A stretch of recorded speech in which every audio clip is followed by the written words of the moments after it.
14వ వచనం. కాబట్టి ప్రభువు తన యొక్క సూచన మీకు చూపును, ఆలకించుడి. కన్యక గర్భవతి అయి కుమారుని కన్ని అతనికి ఇమ్మానుయేలును పేరు పెట్టెను.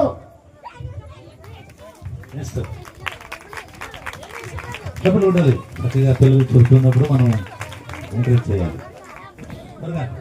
వచ్చే లైన్ వచ్చే నిలబడాలి ఇక్కడ లైన్. యెషయా 9వ అధ్యాయం 6వ వచనం. ఏలయనగా మనకు శిశువు పుట్టెను, మనకు కుమారుడు అనుగ్రహించబడెను, ఆయన భుజము మీద రాజ్యభారం ఉండెను. ఆశ్చర్యకరుడు బలవంతుడైన దేవుడు నిత్యుడు తండ్రి సమాధానకర్త గోధిపతి అని అతనికి పేరు పెట్టబడెను.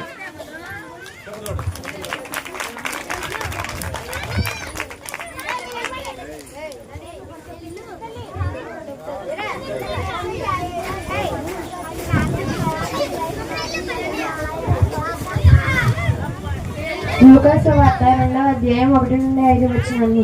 ఆ దినములలో సర్వలోకమునకు ప్రజా సంఖ్య రాయవలనని కైసారు ఐగుప్తుల వలన ఆజ్ఞ అయిన. ఇది కురేనియు సిరియా దేశమునకు అధిపతి అయి ఉన్నప్పుడు జరిగిన మొదటి ప్రజా సంఖ్య.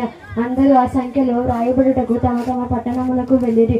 యోసేపు దావీదు వంశములోను గోత్రములోను పుట్టినవాడు కనుక తనకు భార్యగా ప్రదానము చేయబడి గర్భవతి ఉండిన మరియతో కూడా ఆ సంఖ్యలో రాయబడుటకు గలిలయలోని నజరేతు నుండి యూదయలోని బెత్లెహేము అనబడిన దావీదు ఊరికి వెళ్ళెను.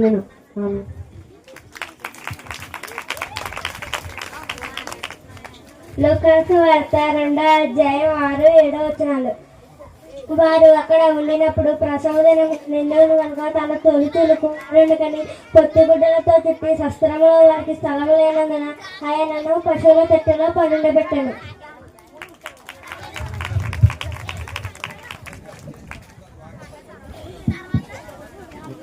లూకాసు వార్త 2వ అధ్యాయం 8-10 వచనాలు.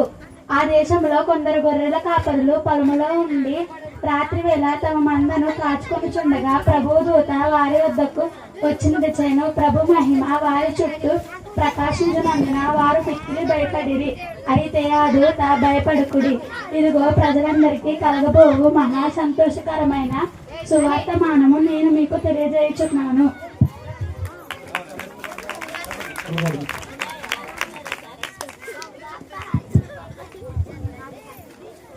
లూకాసు వార్త 2వ అధ్యాయం 12, 13, 14 వచనాలు. ఒక శిశువు పొత్తుగుడ్డలతో చుట్టబడి ఒక తొట్టెలో పడుకుండి ఉండుట మీరు చూచెదరని వారితో చెప్పాను. వెంటనే పరలోక సమూహము ఆ దూతతో కూడా నుండి సర్వోన్నతమైన స్థలములలో దేవునికి మహిమయు భూమి మీద సమాధానము కలుగునుగా కానీ దేవుడు స్తోత్రము చేయు.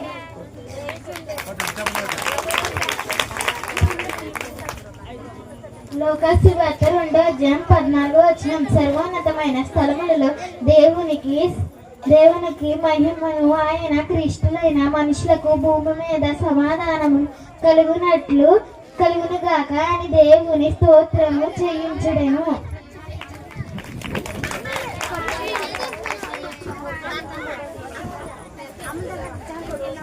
యెషయా 7వ అధ్యాయం 14 వచనం. కన్యక గర్భవతి వై కుమారుని కనెను, ఆయనకు ఇమ్మానుయేలు అని పేరు.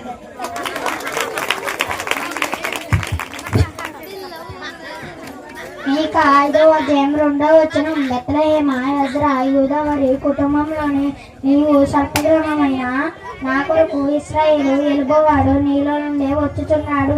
పురాతన కాలము మొదలుకొని శాశ్వత కాలము ఆయన ప్రత్యక్షమగుచుండెను.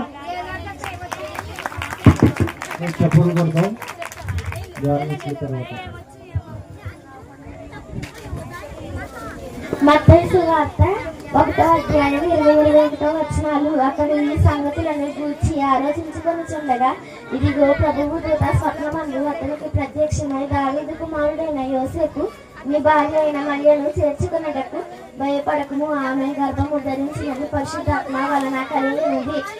ఆమె ఒక కుమారుని కన్ను, తన ప్రజలను వారి పాపముల నుండి ఆయనే రక్షించిన గనుక ఆయనకు యేసు అని పేరు పెట్టుదనను.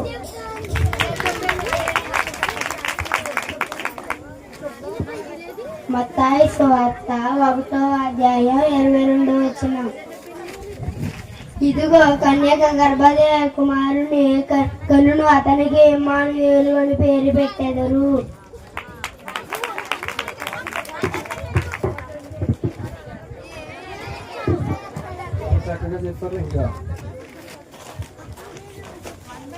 మత్తాయి సువార్త 2:5.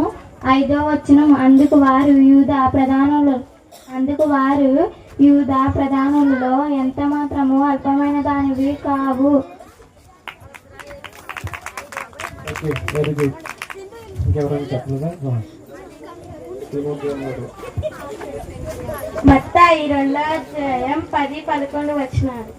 వారు ఆ నక్షత్రమును చూసి అత్యానందపడుతుల ఇంటిలోనికి వచ్చి తల్లి అయిన మరియను ఆ శిశువును చూచి సాగిలిపడి ఆయనను పూజించి తమ పెట్టె విప్పి బంగారము సాంబ్రాణి గోళము కానుకగా అనిపించారు.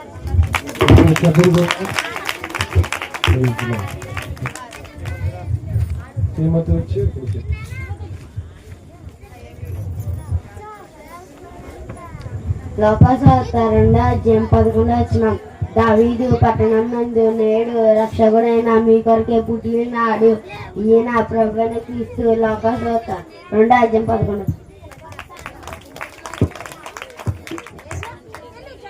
మా జాషువా వచ్చి చెప్తారు.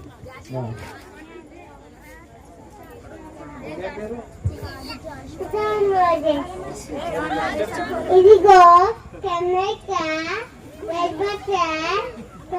కన్ను ఆయనకు ఇమ్మని పెట్టెదు. సంతోషంగా చెప్పబోతుంది. చాలా సంతోషంగా. నెక్స్ట్ జాష్ రావాలి.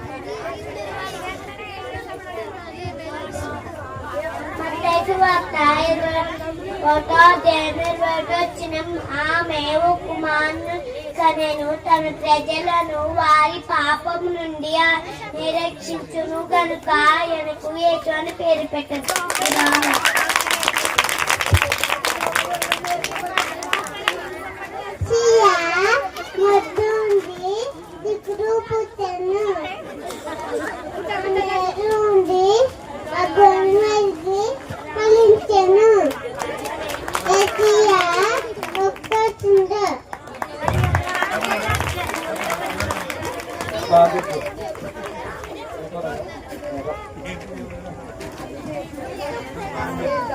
ఆమె యొక్క కుమారుని కనను, తన ప్రజలను వారి పాపం నుండి ఆయన రక్షించును కనుక ఆయనకు యేసు అని పేరు పెట్టదు. ఇంకో కన్యక గర్భవతి కుమారుని కనను, ఆయనకు ఇమ్మానుయేలు అని పేరు పెట్టదు. మత్తాయి 1:21-22. Last and final Kavya. Malpur నుండి వచ్చారు. దావీదు పట్టమందు లేదు నక్షత్రుడు నిజకే పుట్టున్నాడు, ఆయన ప్రభువైన యేసు. ఆమేన్.